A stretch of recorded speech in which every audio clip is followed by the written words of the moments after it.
RSTV, bringing you the news as it is.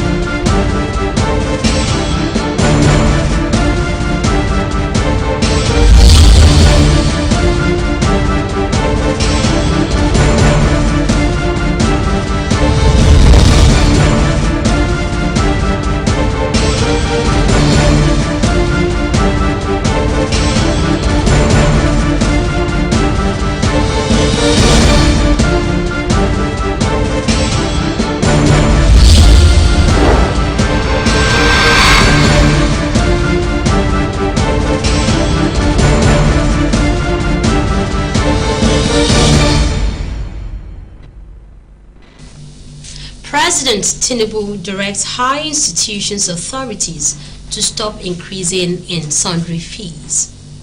Federal government pledges 75 billion naira to kickstart economic growth. Plus, organized labor insists on total shutdown Wednesday. Good afternoon and thanks for joining us on the news at 3. I am Ubilijit here. Do you love and care about Rivers State and her peace? Let's build and take her to greater heights. This is a task we must accomplish. Rivers State Governor Siminyalayi Fubara has approved the appointment of special assistants and the head of protocol with immediate effect. Those appointed are Awolabi Afori as special assistant on logistics. Obonda Okocha is a special assistant on project monitoring, while Prince Weodike will be special assistant on strategy. According to a statement by the senior special assistant on media to the governor, Boniface Onyedi said also appointed were Chima Guma as special assistant on aviation matters, just as Joseph Awuse will serve as special assistant on finance, and Igwe Anyanwu got the post of special assistant on foreign investments. The statement said Jerry Omose Guma is a special assistant on electronic media, Fenibo Fubara Jr. is special assistant on ICT, while Sonia Maxwell special assistant on students affairs, with Bernard Odike as special assistant on social and new media. Prince Dorothy Osoronu, Sege Adedeji, and Marshall Obuzo were special assistants on social and new media, while Linda Obutubo is special assistant on gender. It added that Norisha Wilfred Pepple will be special assistant on youth and sports, with Ambassador Harold Koku as the chief of protocol. Nigerians have decried the unregulated increase in the price of bread in the country. Gaspar Aneli in this report takes a look at the impact of these increases and the part government should play. His report is presented from our studios. As a staple, the place of bread in the daily menu of Nigerians cannot be overemphasized. It is one of the oldest man-made flour derivatives and has been an important food on the recipes of many cultures. Late last year, bakers across Nigeria increased the price of bread, and just today, another increase has been announced. Consumers are lamenting the incessant increase, saying it could deny them affordability of their breakfast. Distributors and retailers also complained of low patronage and have decided to buy minimum quantities to avoid running at a loss. The bread we sell 17 naira. They have increased it to 18 naira. But me now, I increase my own like 19 naira. And jumbo now, before I sell it 1,000. But now, I will increase it to 1,200. Jumbo size, the distributor price they give us before now, 950. So we sell 1,000 naira or 1,050 naira. The final price will be 1,100. But right now, with the increment, the new price to distributor is 1,050 naira. So we, the distributor, now expected to sell 1,150. So the final price now will be 1,200 to 250 naira. Bakers, including the chairman, Master Bakers and Caterers Association of Nigeria, Rivers State Branch, Dr. Chidi Olo, explained that the cause of another increase in price of bread is as a result of high cost of fuel and cost of baking ingredients. The price of bread has actually been increased in Rivers State.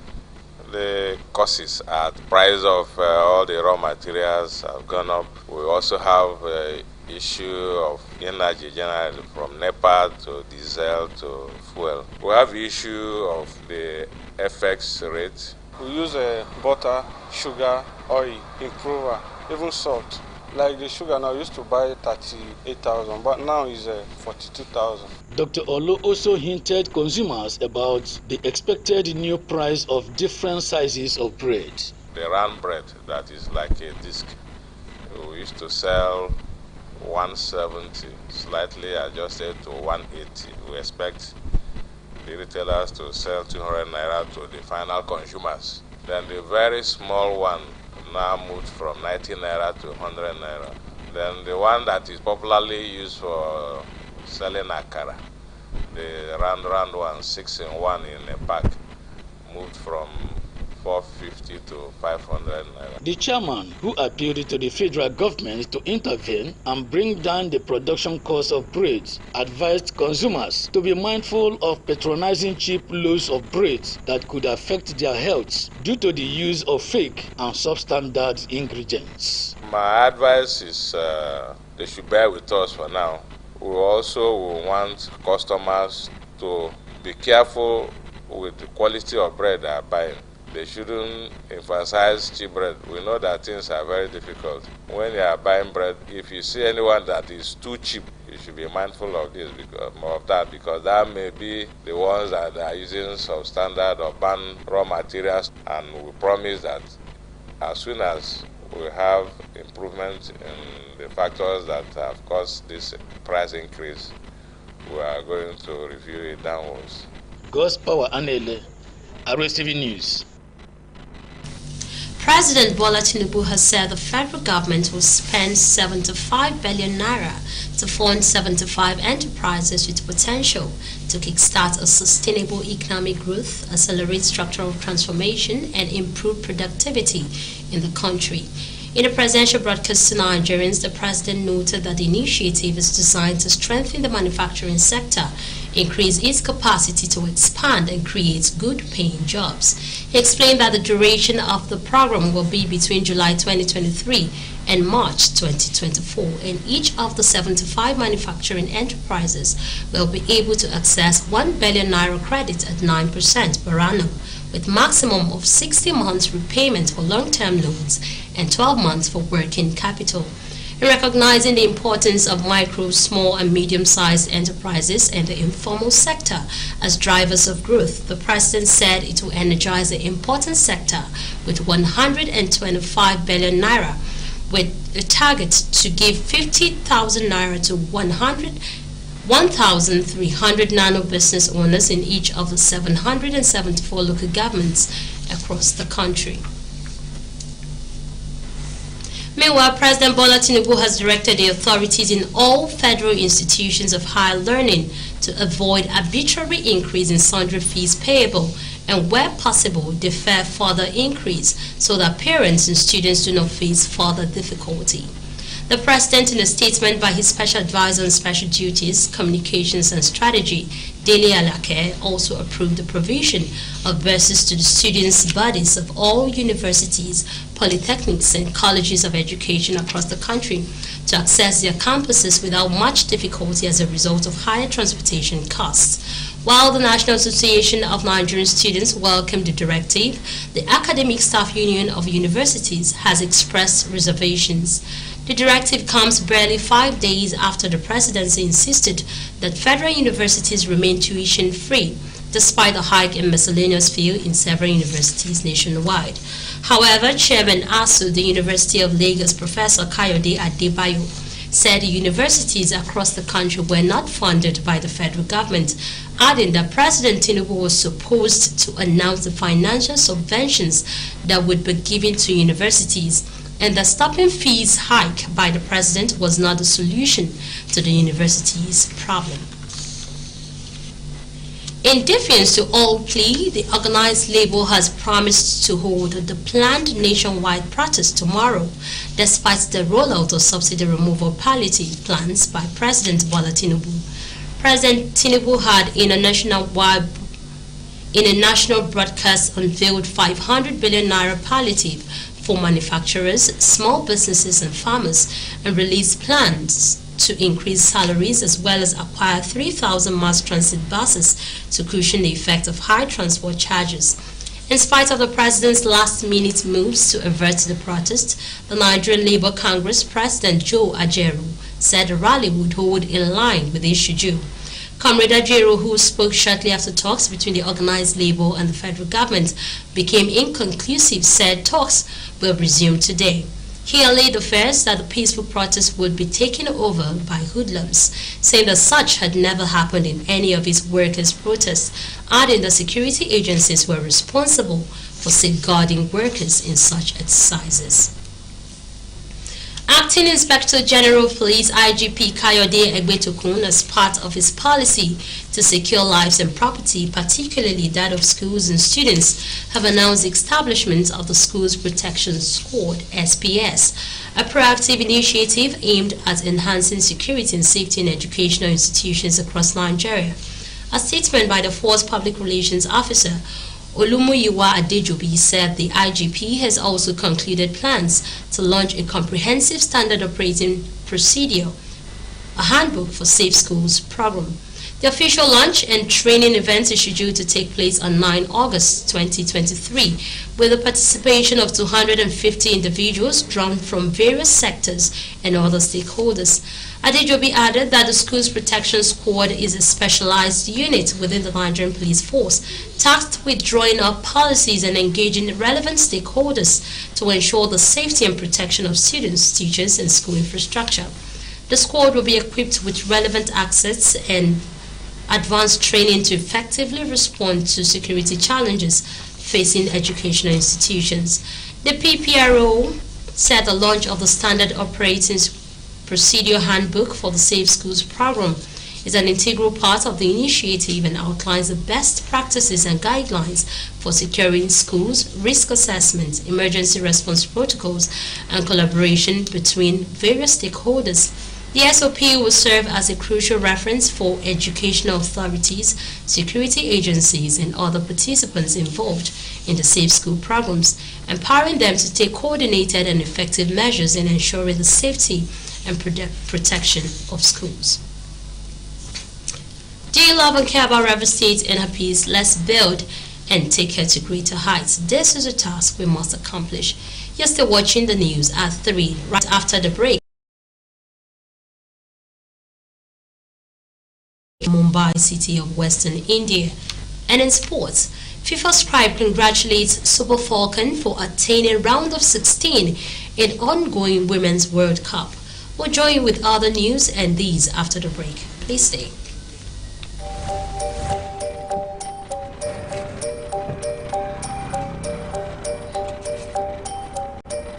I just want the papers, please. Sir.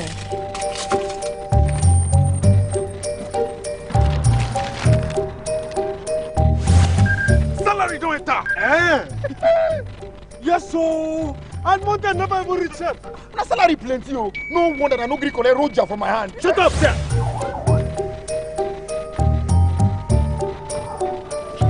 I'm here to bail my younger brother.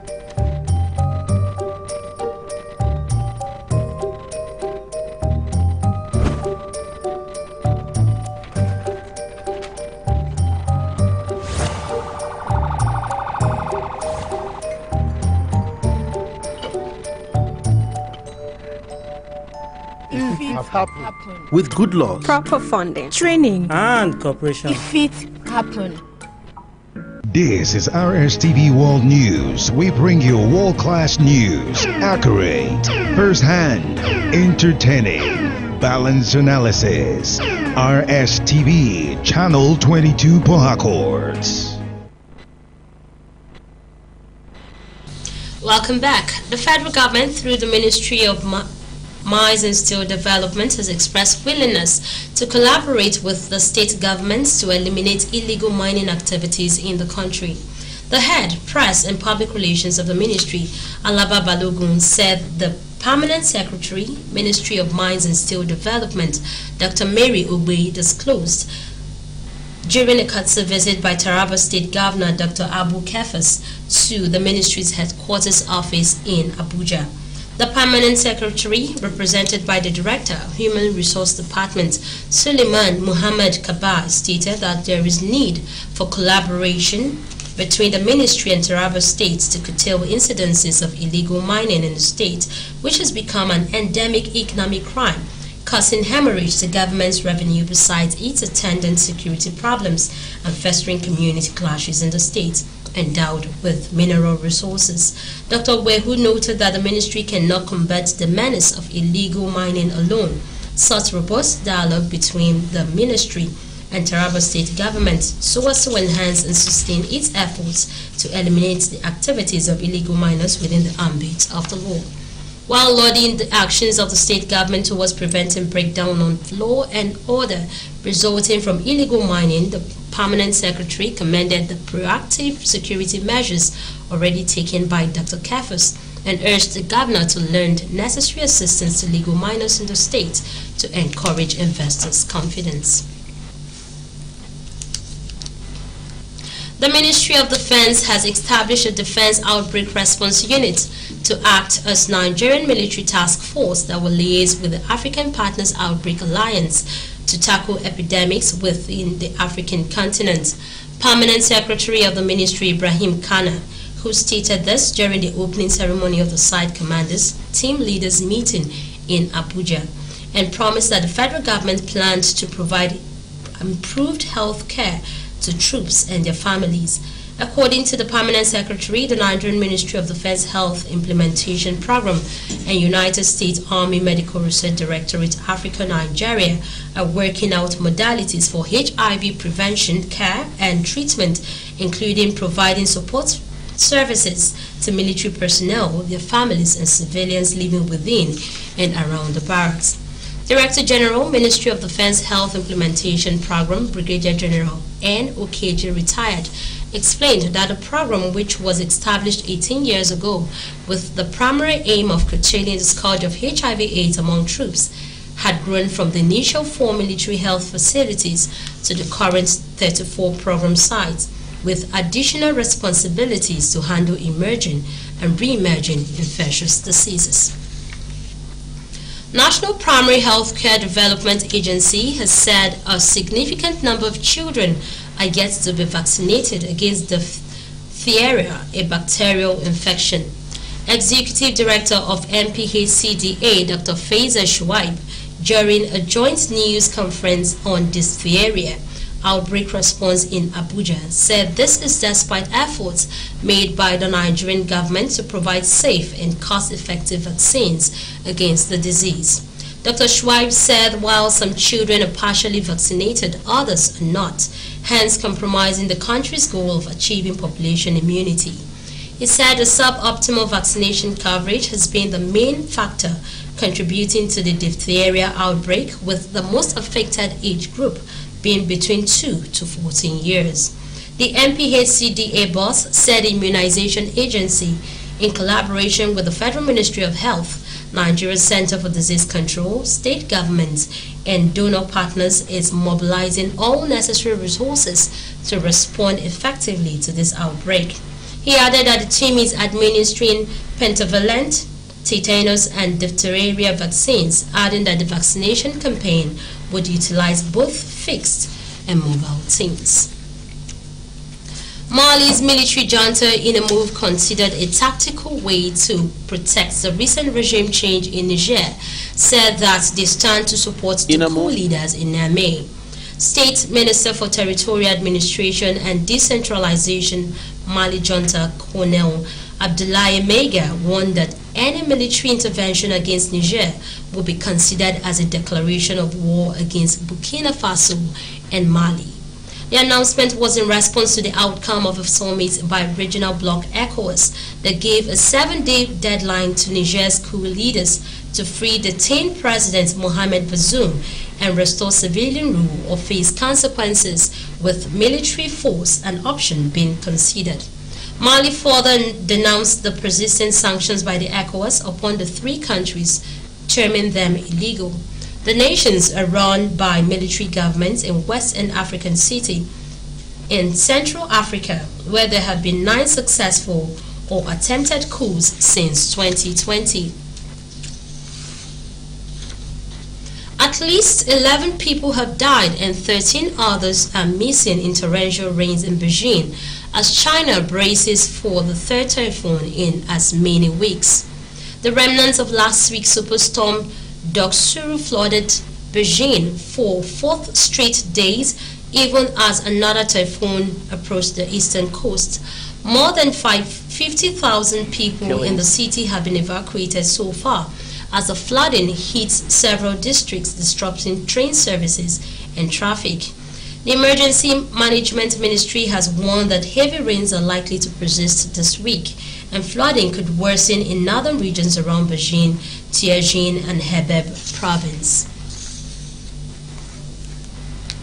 Still on the foreign scene, 17 people have died and 3 injured after a crane collapsed at the site of an under-construction bridge in Shahapur, about 70 kilometers north of Mumbai city in the western Indian state of Maharashtra. The victims are mostly construction workers and site engineers. Teams of the police, fire brigade, and the National Disaster Response Force have been deployed for rescue operations at the accident site. The rescue personnel are looking for others trapped under the crane after it collapsed. The state government has announced an inquiry into the incident. Prime Minister Narendra Modi has tweeted his condolences and announced compensation for the injured and families of the victims. On entertainment, Nigerian music has enjoyed a rich cross-cultural pollination with the United Kingdom that has run for over a decade, and Wizkid is one of the artists whose exploits opened the doors for the global exportation of Afrobeats.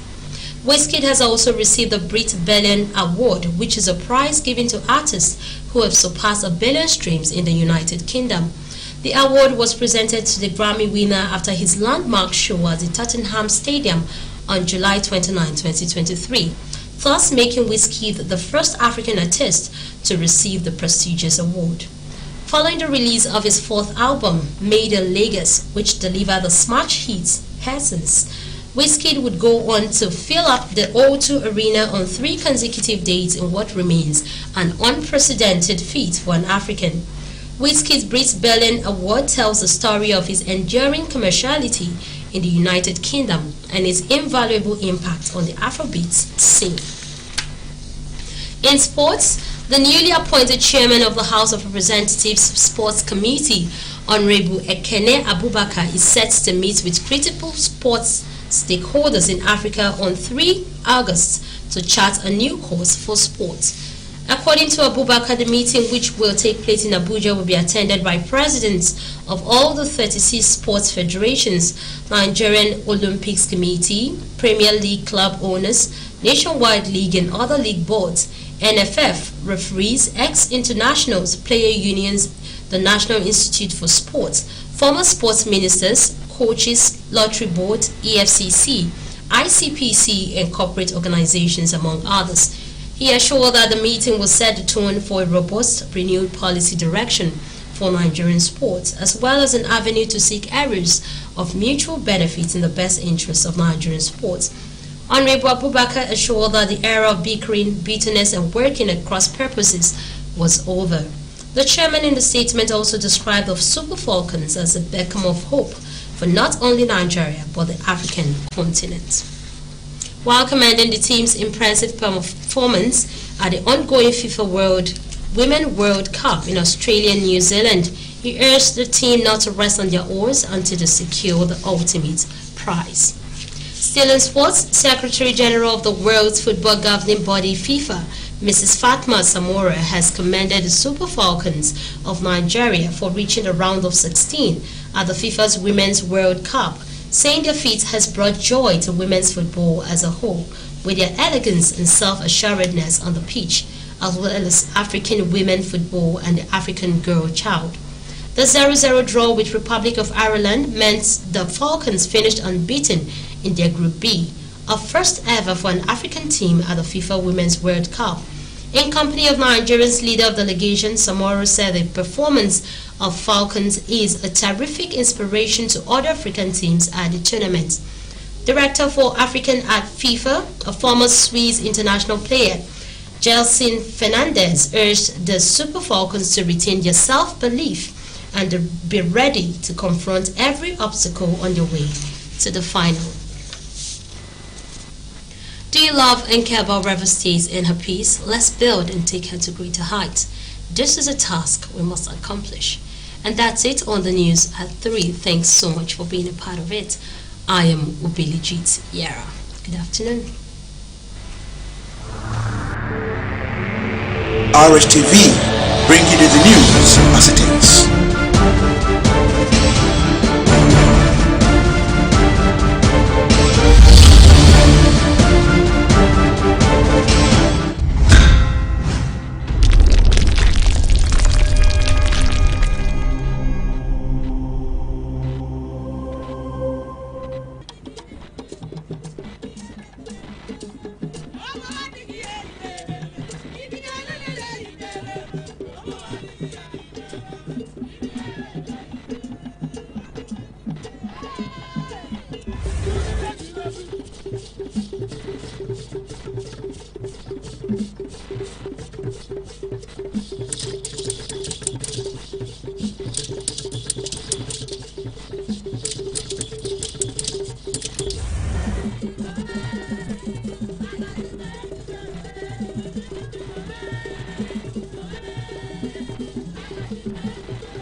How long will it take you to realize?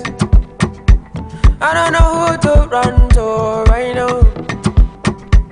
I'm opening every fire.